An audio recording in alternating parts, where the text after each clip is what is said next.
thanks for checking out the channel. I recently found myself in need of a cheap, budget-friendly awning. As the name of the channel might suggest, I don't really have a lot to spend on miscellaneous, unnecessary Overland gear.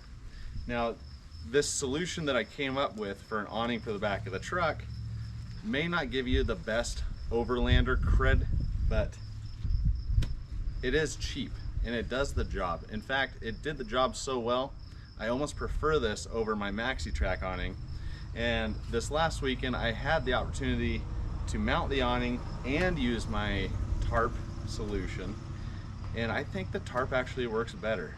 All right, first trip out with both the awnings set up, and it went really, really good. So here's what we got going on. This is my cheap setup with the cheap poles, ratchet straps, and a tarp. I attached it to, this is a maxi track, one of the cheap Napa ones, and that's attached to the truck, and they both did their jobs perfectly. Now it's nice, I'm able to prop this up. I have to throw some stuff under there to keep it from tearing, but this is plenty of headroom. I'm 6 foot, 6'1" maybe. By the tailgate, there's tons of room. With the awning mounted on the truck, I have tons of room. And I'm not gonna lie, I think the cheap tarp did a better job than this. Everything that we had under here, we had the cooler and a table and all that set up, and it got pretty wet sitting under there. And everything over here stayed pretty dry. So there's the camp tarp setup, and get back to the video. So I'll bring you in closer and show you what we're dealing with. Then we'll go ahead and set everything up, and I'll talk about setup time. I'll talk about ease of setup and overall packaging. So let's get to it. So like I said, this isn't going to give you Overlander trail cred or a good reputation necessarily, but it is going to get the job done. So what I did is I picked up a cheap tarp. Let's see if I can set you up here. We're not on any cool trails or anything, by the way. We're just sitting in my front yard. But everything got really wet on this last trip, and I need to air it all out. So I figured this is a good opportunity to set everything up and show you. So I recommend using ratchet straps. Throw 2 of them in here. And then I just picked up some paracord from Harbor Freight. The tarp is from Harbor Freight. This is their $10 tarp, and their paracord's like $2. So I have the whole thing. Hopefully you can see it. So I have it all wrapped up, bundled. It's in one of my old strap cases. I actually need to find a better solution, so we'll unfold that in a second. Inside this bag, I spent, I think it was $22. And I got these easy click together telescopic poles. So there's 5 sections to each one, and it just has a simple click together design. And then the bottom one has this pad on it.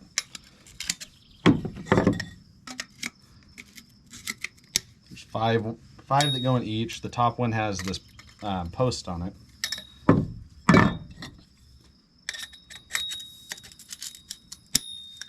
So there we got the poles put together, and then these are just cheap stakes.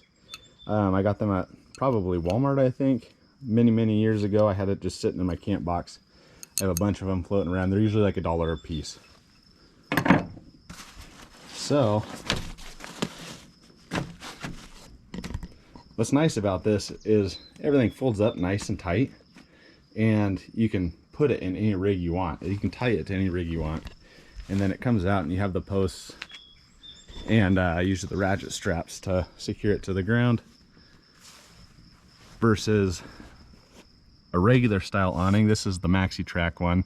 This is like your next cheapest option, honestly. I paid $100 for this, but I don't think they're offering it anymore. But you have to have a way to mount it. This one's just bolted straight to the canopy, which isn't super advisable probably without having proper brackets. And then it has its own flaws, like the zippers are pretty annoying.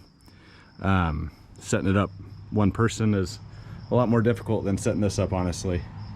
So now I'm gonna set you guys up on my fancy tripod. I'm gonna move it over there, set it up, and I'll grab my phone and I'll keep track. I'm gonna set it on a time lapse though, so that you're not having to watch me fumble for too long.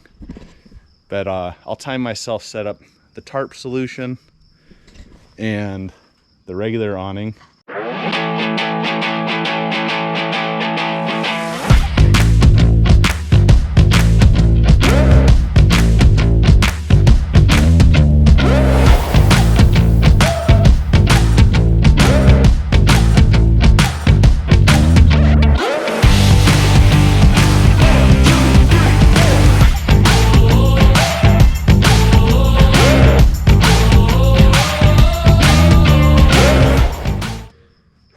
Broke a little bit of a sweat setting those up, and it looks like I got 3 minutes 25 seconds for the maxi track, 3 minutes 45 seconds for the cheap tarp solution. So it actually took a little bit longer. That surprises me a little bit. So let's go ahead and take a look now that they're set up.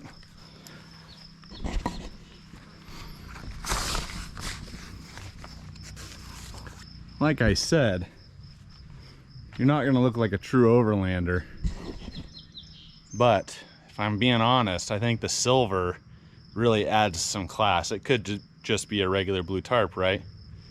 Silver's better. And we got our ratchet straps. These are nice because that keeps everything taut, and adjustment is as simple as that. So I run the front down to the steps, and you know, I'm losing some coverage because on the topper I wanted to run a little bit forward and have some overlap so that water's not just coming in right through here. This is nice having the window because it makes it sit up a little bit higher. Like, you know, I'm 6 foot and I got a good, you know, 4+ inches above my head. I did notice you need to set something up in here just because of the sharp edges on that. The plan is, I think I'm going to get a bigger footprint of a tarp from Harbor Freight so that I can have even more coverage. And now that I look at it, I set this on sideways compared to how I had it last time. It's longer in one side than it is the other. But this actually works out nice because then it gives me an overlap on my other awning. That's what I was talking about doing this weekend, maybe, is getting a tarp big enough that it matches this other awning. So I'd have this big area under tarp as well, and maybe pick up a few more posts, right? But they're the cheapest ones I found. They're like 22 bucks, I think. And they hold pretty good. They hold this nice and tight. Water drained off of it. If I haven't showed it already, I do have some footage from our camping trip, and I almost think the tarp did better than the awning. You know, it's fancier. You get some telescopic poles. It's a little bit stronger. I have had a problem. Might have a picture to show you. When this was mounted on my Jeep, I put my tent under it. I woke up and this was bowed down almost probably 2 feet full of water. This aluminum support here was twisted like crazy, but it is plenty strong. The material is better than a regular tarp, I'd say. But the downside is you have to mount it onto your vehicle versus this just goes in a bag and you can use it on any vehicle. If I have time, I'll pull my Jeep over here in the grass. I want to see what it looks like coming off the back of the Jeep as well. But definitely recommend using the ratchet straps. If I get a bigger footprint, then maybe add a third post. Look how much coverage I'll have under there, you know. Well, anyway, it's not the fanciest solution. It's really cheap. It was like 30 bucks. The tarps are $9.22 for the poles. So say 32 plus some straps and stakes I had laying around. So maybe 35, 40 bucks versus $100, which is really, really cheap for an awning. Some of the other ones I've looked at are almost $1,000, and that's just not my budget, especially for the little bit of camping we do. Anyway, let me know what you think. Are you willing to go with a tarp look, or do you have to have a real awning? Do you want portability, or do you want it to be a little easier to set up and look a little bit better on your rig, make you look more like a off-road camper or overlander? I'm happy with the tarp. I'm excited to try it on the Jeep. So anyway, let me know your thoughts in the comments. I'm really interested to see what you guys think. And thanks for watching the video, and I'll see you next time.